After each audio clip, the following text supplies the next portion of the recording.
Hey everybody, welcome back to the Headwaters channel. Seth here. Today we are going to be taking a look at the latest longboat in the world of whitewater, the Dagger Vanguard.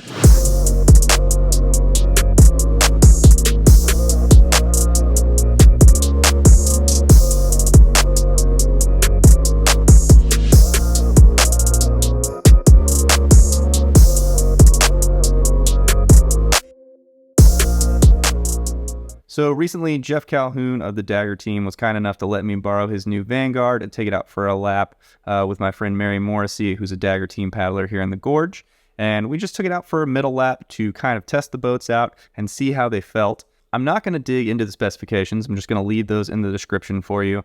But I want to talk briefly before we get into the on-water footage about the basic idea of modern longboat design and where the Vanguard falls in that landscape. If you look at the history of longboats, they were basically the beginning of whitewater with the very first fiberglass boats that were quite a bit longer than what would be considered a creek boat or a river runner to today's standards. And then over time, as boats became shorter and shorter, the longboat kind of lingered as a specialty boat for downriver whitewater races. For a long time, the only option for a downriver racer was to find a longer boat that was still floating around from the 90s for them to use for races, and eventually those became pretty hard to find. So in the summer of 2008, almost 15 years ago, Dagger released the Green Boat, which was the first specialized whitewater racing rotomolded kayak. Since then, pretty much everyone's come out with their own iteration of that, with the designs progressing over time and ultimately landing us here with the Vanguard, which is the most modern version of a longboat. And in that 15-year gap between the Green Boat and the Vanguard and everything that's fallen in between, the entire concept of what that style of boat should look like has changed. The earlier designs, like the Green Boat, were very much kind of a flat water boat. They were made to be long and narrow and not have a lot of rocker and just cut through water really fast, which was great in flat water, but it led to lots of subbing out on steeper sections of whitewater. And to be fair, in 2008, not a lot of races were on really difficult whitewater. Most people weren't running longboats on truly steep Class 5 sections. They were running them on more mellow sections of water, with the exception really being the green race. At that point in time, having a boat that went really fast over flat water at the sacrifice of maybe not going so fast over steep whitewater made a lot of sense. But as time has gone on, the difficulty and the steepness of these races has progressed, and now you have people racing longboats on races like the Little White Race. With that, of course, it makes a bunch of sense to design a longboat that has a lot of rocker and is much more maneuverable and therefore much more capable on steep whitewater. And that is what we have in the Vanguard. Now that we've covered the basics of the idea of the design of this boat, we're going to kind of look over what makes it do that. Full disclosure, I do not race, but I can still appreciate these boats for what they are and really enjoy getting to spend time in them and just going really fast, like much faster than you ever get to go in a creek boat or especially a play boat. So the obvious standout feature of the Vanguard is the rocker. It doesn't matter what angle you're looking at this thing from. It has just an absolutely magnanimous amount of rocker. I've joked a lot on social media calling it a windshield because it almost feels like it's going to block your view when you're looking at it from the side. Like, is that going to be in front of my eyeballs? Of course, that's going to be really helpful when it comes to plowing over features, so it makes a ton of sense that it's there. We've seen progressive rocker in like every other creek boat in the market, so it only makes sense that that's starting to come to longboats now. It is a pretty edgy boat, so we can see here there's a pretty hard edge on this thing. That is another thing that makes a lot of sense for a boat that you want to go fast in a straight line. In the past, I think with the boats that had less rocker, if you had given them too much edge, they would have just been completely unwieldy. You wouldn't have been able to get them to turn. They would have just wanted to continue going straight. But because the Vanguard has so much rocker, both in the bow and the stern, you lose a lot of that water line of the boat that's kind of automatically keeping you going straight. And so there's a necessity to add some edge there to kind of counteract that loss of water line. That edge continues pretty much all the way into the stern, kind of giving you more control this boat is capable of skipping out of things, which is kind of new in the scheme of longboats. You don't really get that a lot. And so having an edge that continues all the way to the stern of the boat is going to be important as you come skipping out of drops and need to maintain some control. Beyond that, I don't have much to say on design aside from it's a bit wider than the green boat. That's going to give you more stability. Once again, the idea of this boat is doing steeper whitewater, not going as fast as possible on flat water. So I feel like it's going to be kind of a marginal difference when you talk about a minuscule change in width. And of course, it's got Dagger's contour outfitting, which is super comfortable and easy to adjust. And they always get bonus points for that. Now, on to the boating. We're here on the Middle White Salmon. This is a class 3+ section of whitewater. It's got some really great features. So it starts out with a sweet rapid called Maytag. That is a really good way to put a boat to the test right off the bat. And you can see I am going straight into the meat to really see what this thing can do. And you'll see me kind of give it a test boof right before we drop into the meat. And that bow just springs up out of the water. And here we come into Maytag. And boom. Subbed out a little bit there, but that boat popped right back up and wanted to keep going. And that is an ideal situation when you're downriver racing. Kind of a little fun boof here early on, just testing things out. You can see on that one. I'm going to do that one more time. Boom. Keeping the bow extra dry and skipping away, keeping going. You can see taking a couple extra strokes on one side. You got to really balance your strokes if you want to only take one stroke on one side at a time. More dry bow there. Man, that's all just that rocker coming into play. And, the ultimate way for me to say this is a longboat that is starting to paddle like a creek boat, which I think has always been the ultimate goal for longboat design, is to maintain that speed, but also to be able to plow over the water, just like you would in a creek boat. And that's what the Vanguard is really going for. So this is dropping into one of the meteor rapids on the run. This is kind of a little more of a race quality rapid, a little more continuous, few features. And right there is exactly what I want to point out about this boat. Talking about maneuverability while maintaining speed. So we drop in here and I sub out on the first one because I didn't know that hole was going to be there. And then rock on my right, rock on my left.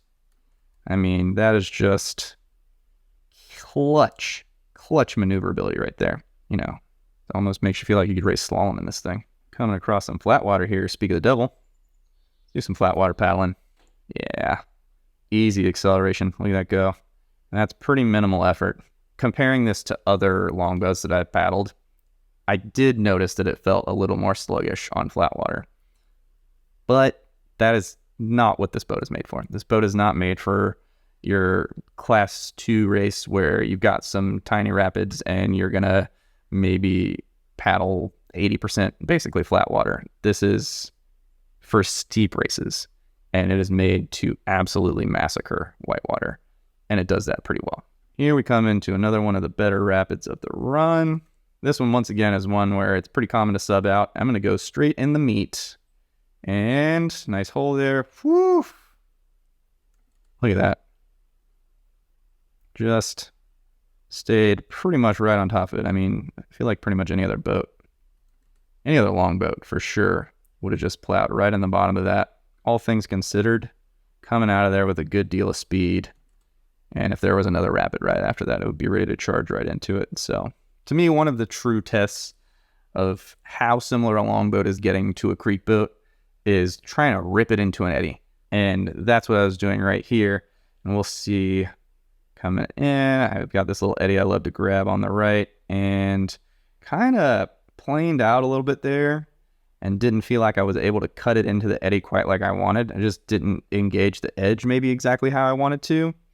And I don't know if I would say that was me so much of the boat. See right here, still kind of trying to hop that eddy and ferry across. And the boat ferried really easily, but getting it to cut back into that eddy took quite a bit more edge than I thought it would. And I think it's just, it's a bit wider and it's got some volume on those edges. So you really, if you want to carve a turn, if you really need to cut into an eddy that's pretty small, you've really got to lay into the edges on this boat to get them to go. So initially, wasn't super impressed with the ability to grab eddies and really carve into them, but we'll see if that improves as the lap goes on.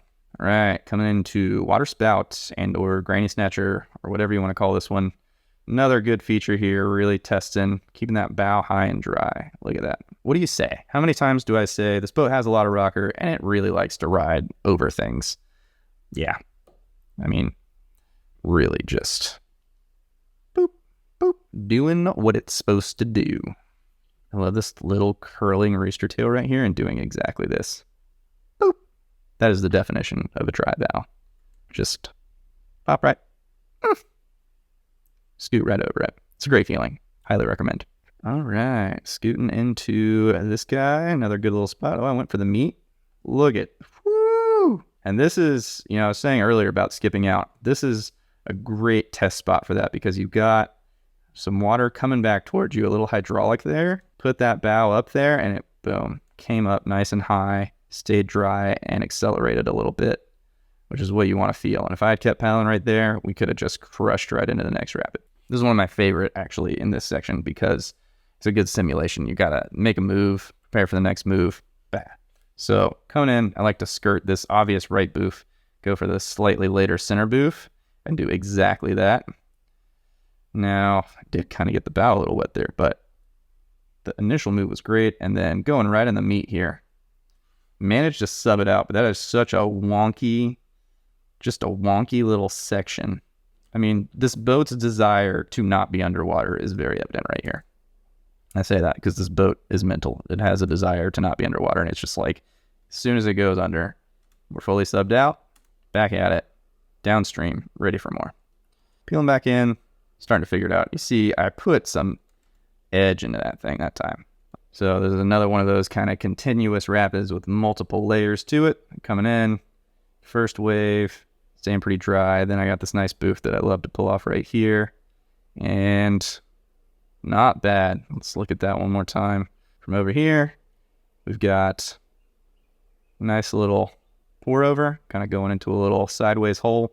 This is a really easy move to get messed up in, even in shorter boats. So to plow over in a long boat, ooh. See there, I was going for that little rock, kind of little rocket boof, get on edge, pop the bow up. Timing was a little bit off. I'm not used to doing that in a 12-foot boat, but there's something there.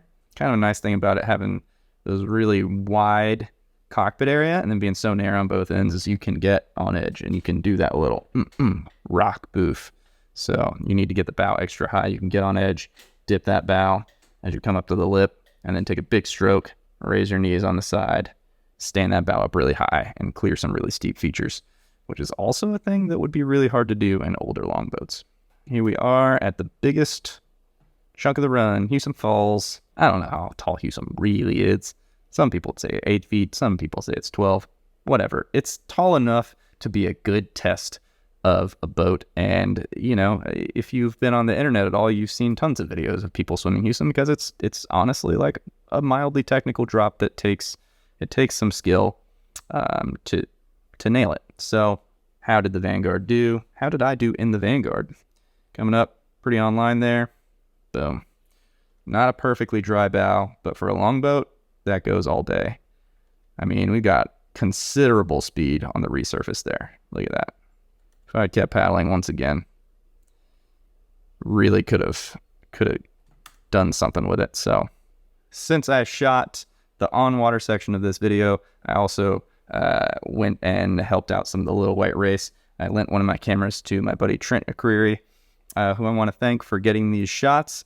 I'm going to toss some of the footage of people in Vanguards at the Little White Race. If you followed that race at all, you know the people in that boat crushed it and took a lot of the top spots. So I'm going to throw some of the footage from that race kind of on the end here because it is really cool just to watch and see people do massive things in a 12-foot long racing kayak. And that's it. If you got questions about the Vanguard, leave them in the comments and I will get back to you. If you enjoyed the video, subscribe.